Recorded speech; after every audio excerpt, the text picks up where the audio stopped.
தன்னை சபிச்சவன் அன்னைக்கு போய் ஒளிஞ்சு நிக்கிறான். அவனை தேடி போய், பேதுருவே என்னை நேசிக்கிறாயா அப்படின்னு கேட்டான். திரும்பவும் கேட்கிறேன், என்னை நேசிக்கிறாயா? இப்ப நான் தான் இயேசு கிறிஸ்து, நான் போனோன்னு என்ன கேள்வி கேட்பேன்? உன்னிட்டதான் சொன்னேன்லடா, நீ என்னை திட்டுவ, என்னை சபிப்ப, பெரிய பொமாத்தா பேசுன. நான் சொன்னது நடந்துருச்சா? ஆனா ஆண்டவர் அதை எதையுமே பேசினாரா? ஏன்னா என்னைக்குமே ஆண்டவர் நம்முடைய குறைகளை காமிச்சு நம்மளை வேதனைப்படுத்த விரும்பவே மாட்டார். உணர்ந்து மனம் திரும்பி இளையகுமாரன் வரும்போது கூட, ஏண்டா அன்னைக்கு எப்படி சண்டை போட்டுட்டு அந்த பொருளை நீ வாங்கிட்டு போன, இந்த நிலைமை உன் வாழ்க்கையில வரும் தானே அன்னைக்கே உன்னை எச்சரித்தேன் அப்படின்னு தகப்பன் சொன்னாரா?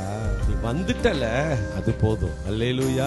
இன்னைக்கும் ஆண்டவர் நம்மள்ட்ட என்ன எதிர்பார்க்கிறார்னா, மாறிட்ட ஆண்டவர், அது போதும்டா, நீ அங்க பண்ணது இங்க பண்ணதெல்லாம் நான் டோட்டலா அழிச்சிடுறேன். அப்போ அன்னைக்கு போய் அவன் குறைய காமிச்சிருந்தா அவன் பலவீனத்துல அப்படியே இன்னும் அழுது உடைஞ்சு போயிருப்பான். என்ன நேசிக்கிறாயான்னு மட்டும்தான் கேட்டாரு. ஆமா ஆண்டவரை நேசிக்கிறேன். அப்பனா உனக்கு ஒரு வேலை தரேன், என் ஆடுகளை மேய்ப்பியா?